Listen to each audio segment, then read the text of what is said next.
1911 সালে সর্বপ্রথম বাংলাকে রাষ্ট্রভাষা করার প্রস্তাব দেন টাঙ্গাইল জেলার মধুপুর উপজেলার নবাব সৈয়দ নওয়াব আলী চৌধুরী। বাংলাকে শিক্ষার বাহন করার জন্যও তিনি জোর দাবি জানান। এরপর 1918 সালে কবি রবীন্দ্রনাথ ঠাকুরের সভাপতিত্বে শান্তিনিকেতনে অনুষ্ঠিত সর্বভারতীয় সম্মেলনে ভাষাতাত্ত্বিক পণ্ডিত ডক্টর মোহাম্মদ শহীদুল্লাহ ঘোষণা করেছিলেন, শুধু ভারত কেন, সমগ্র এশিয়া মহাদেশেই বাংলা ভাষার স্থান হবে সর্বোচ্চ। ভাব, সম্পদ ও সাহিত্যগুণে বাংলা ভাষা এশিয়ার ভাষাগোষ্ঠীর মধ্যে অদ্বিতীয়। 1947 সালে দ্বিজাতি তত্ত্বের ভিত্তিতে ভাগ হয়ে ভারত ও পাকিস্তান নামে দুটি স্বাধীন রাষ্ট্রের জন্ম হয়। পাকিস্তান দুটি অংশে বিভক্ত ছিল, একটি পূর্ব পাকিস্তান এবং অপরটি পশ্চিম পাকিস্তান। পূর্ব পাকিস্তান জনসংখ্যার 56% লোকের মাতৃভাষা ছিল বাংলা, কিন্তু পাকিস্তানের শাসকেরা পূর্ব পাকিস্তানে উর্দুকে রাষ্ট্রভাষা করার সিদ্ধান্ত নেয়। এ ঘটনার প্রেক্ষাপটে পূর্ব বাংলায় অবস্থানকারী বাংলাভাষী সাধারণ জনগণের মধ্যে গভীর ক্ষোভের জন্ম হয় ও বিরূপ প্রতিক্রিয়ার সৃষ্টি করে।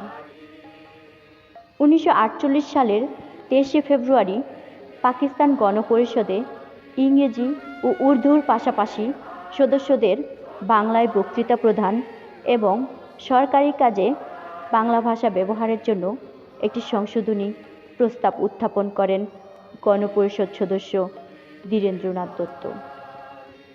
তার দাবি অগ্রাহ্য হয়, ফলে 26শে ফেব্রুয়ারি ঢাকায় ধর্মঘট পালিত হয়। পূর্ব পাকিস্তানের জনগণ বাংলাকে রাষ্ট্রভাষা করার দাবি করে। এ সময় বঙ্গবন্ধু শেখ মুজিবুর রহমান সহ অনেকেই গ্রেফতার হন। পাকিস্তানের গভর্নর জেনারেল মোহাম্মদ আলী জিন্নাহ 1948 সালের 19শে মার্চ ঢাকায় আসেন। 21শে মার্চ সোহরাওয়ার্দী উদ্যানে ঘোষণা দেন, উর্দুই হবে পাকিস্তানের একমাত্র রাষ্ট্রভাষা।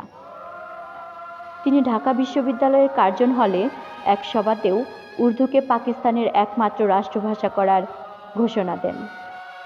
Let me make it very clear to you, leave no doubt that the state language of Pakistan is going to be Urdu and no other language.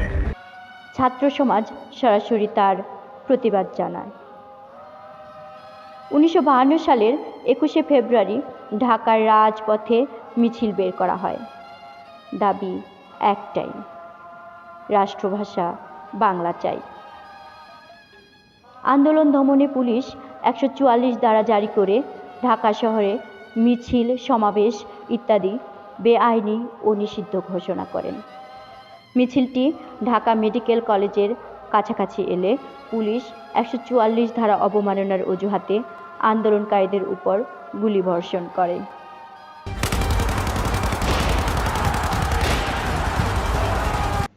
শহীদ হন সালাম, বরকত, রফিক, জব্বার সহ আরও অনেকে।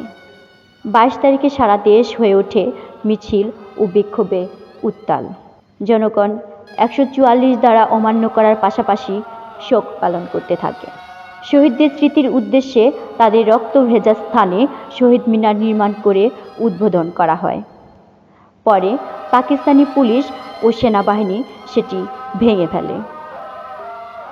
1954 সালের 21শে ফেব্রুয়ারিতে শহীদ মিনারে শ্রদ্ধাঞ্জলি অর্পণ করেন মাওলানা ভাসানী ও শেখ মুজিবুর রহমান।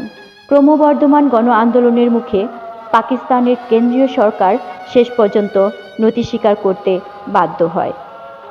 1956 সালের পাকিস্তান সংসদের 214 নং অনুচ্ছেদে বাংলা ও উর্দু উভয় ভাষাই পাকিস্তানের রাষ্ট্রভাষা হিসেবে স্বীকৃতি লাভ করে।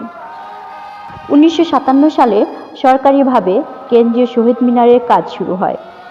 পরে 1963 সালে কেন্দ্রীয় শহীদ মিনার নির্মিত হয়। তারপর এদেশের নির্যাতিত মানুষের মরণজয়ী ভাষা সংগ্রামের ফলশ্রুতিতে ও কঠিন আন্দোলনের চেতনায় মুক্তিযুদ্ধের মাধ্যমে দক্ষিণ এশিয়ায় একমাত্র ভাষাভিত্তিক রাষ্ট্র হিসেবে স্বাধীন ও সার্বভৌম বাংলাদেশের অভ্যুদয় ঘটে 1971 সালে। 1987 সালের 26 ফেব্রুয়ারি জাতীয় সংসদে বাংলা ভাষা প্রচলন বিল পাস হয়, যা কার্যকর হয় 8 মার্চ 1987 সাল থেকে।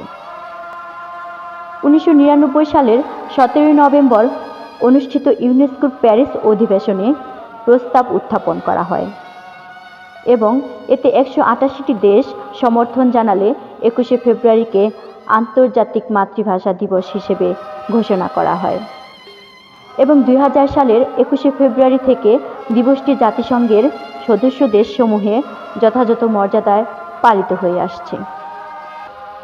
বাংলাদেশ ছাড়াও ভারতের 23টি সরকারি ভাষাগুলির মধ্যে বাংলা ভাষা অন্যতম।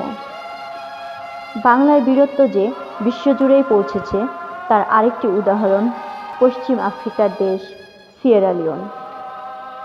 2002 সালে বাংলাকে তাদের দাপ্তরিক ভাষা হিসেবে ঘোষণা করে দেশটি।